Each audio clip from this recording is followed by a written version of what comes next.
Hey everybody, welcome back to 2 Acres Evolving. Before I get into today's video, I just wanted to take a minute to thank each and every one of you for subscribing to my YouTube channel. And I want to give a huge thank you to Vincent from Our Rustic Life. A couple of days ago, I had 600 subscribers on my channel, and he gave me a shout out on his channel. And overnight, I more than doubled my subscribers. So I want to give a huge thank you to Vincent. I really appreciate it. And to each and every one of you that have subscribed to my YouTube channel or watched my videos since I started back in April, you do not know how much it means to me. I really appreciate you all supporting my channel and watching my property evolve. So today what I'm going to be doing is I'm going to be doing some fall cleanup. As you can see back behind me, the coleus did not fare too well in the cold weather that we just got.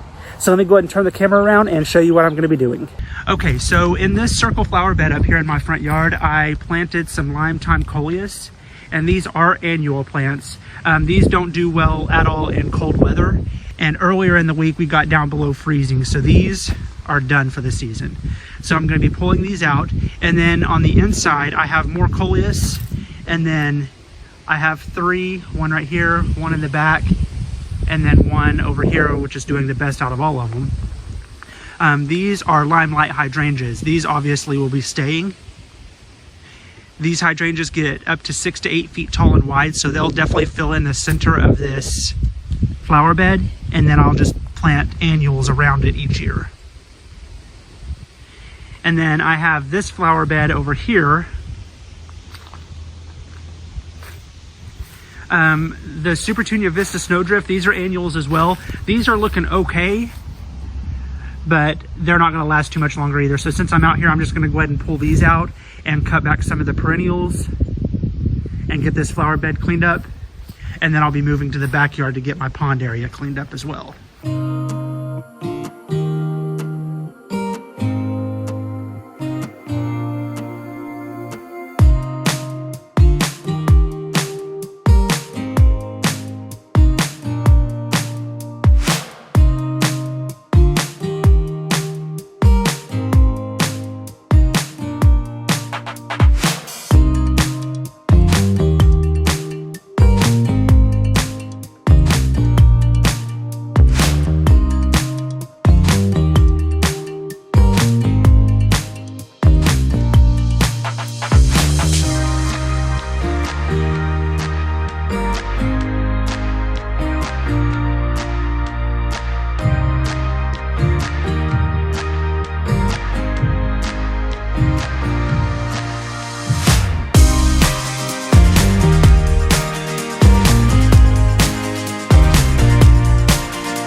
Alright, so I got all the coleus removed from this bed. So now I went and got a load of mulch yesterday.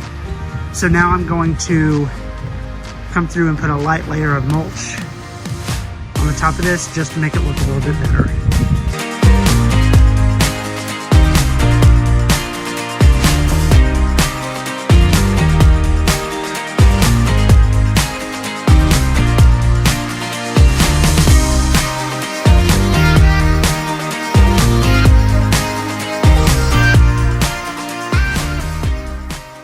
So I got this area cleaned up and got a thin layer of fresh mulch down. The wind is going crazy today, so I hope the audio isn't too bad on this.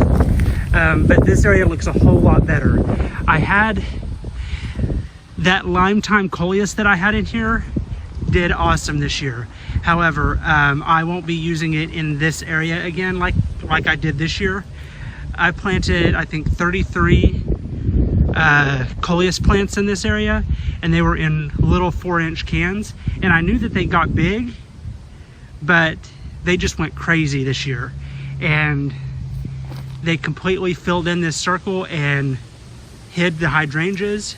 So next year I'm going to be using annuals that stay a little bit lower but fill in the empty spaces so that you can see the hydrangeas more. But that lime time coleus, I will definitely be using it in other areas in my yard because it did awesome this year. So now I'm going to work a little bit in this flower bed. This shouldn't take me very long at all. I'm just going to pull the supertunias out because this one still looks pretty good, but this one's starting to look sad, and there's another one over there that's looking sad. So I'm just going to go ahead and pull those out because they're not going to last very much longer anyway. And then I'm going to cut back some of the perennials in here as well. And Gator is loving life right now.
Now these red plants, these are called dragon's breath. These are annuals as well, so they don't do well in the cold. So that's why this one's looking so bad. So I'm going to be pulling it out. However, I planted these 3 years ago, and they're not supposed to come back, but they reseed themselves every year in different areas, and it's just a mystery every year of where they're going to come up. So last year I let it do its own thing, and it pretty much took over this entire bed. But this year I thinned them out a little bit and just only kept them in this area, and then I have one over there as well. And I'll probably do that from now on, just let them grow in specific areas.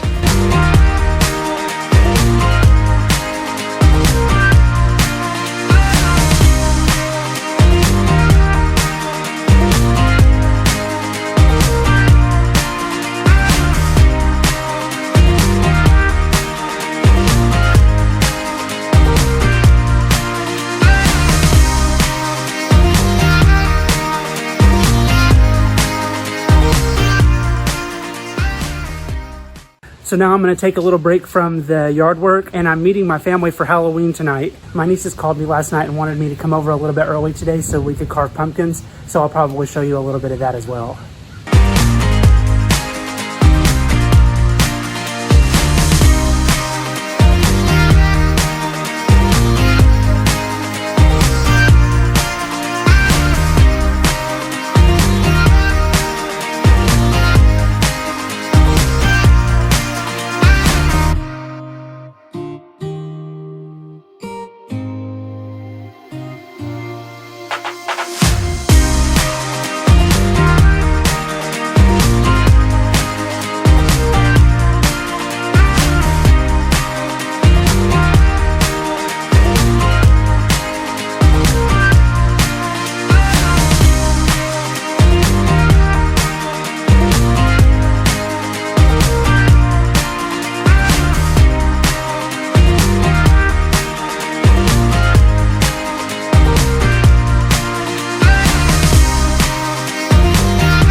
Alright, so I got back from hanging out with my family for Halloween. It's the next day now, and I'm going to be tackling the pond area.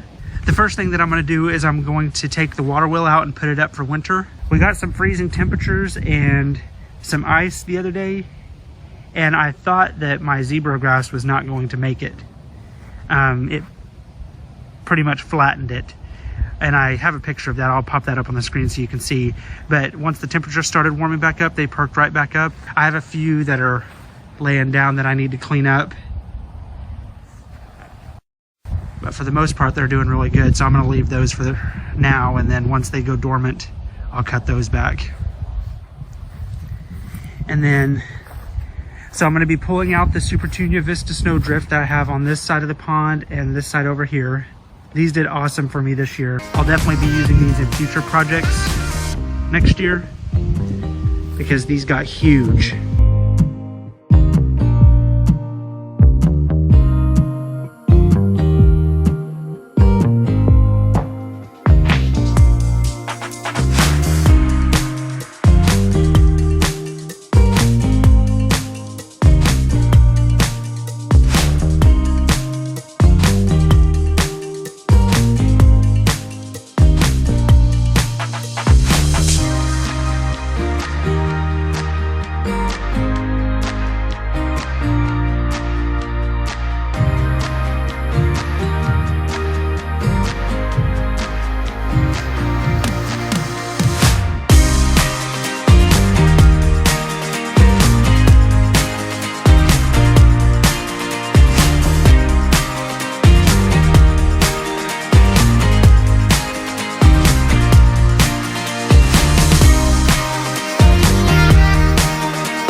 All right, so I got these areas cleaned up for the most part. I'm still gonna have other things to clean up as we get deeper into fall and I get more freezing temperatures.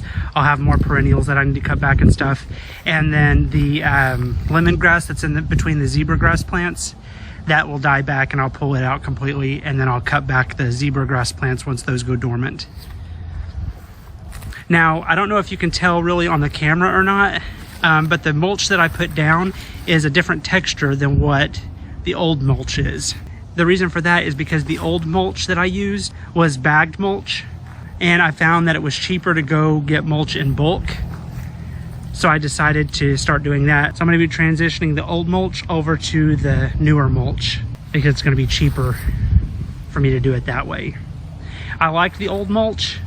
It looks really good, and it's done a really good job of keeping the weeds out. It's just since I have so much area that I need to mulch up, and I'm gonna be building other flower beds and needing to mulch those, it's just a lot cheaper for me to go get it in bulk than it is to buy it bagged.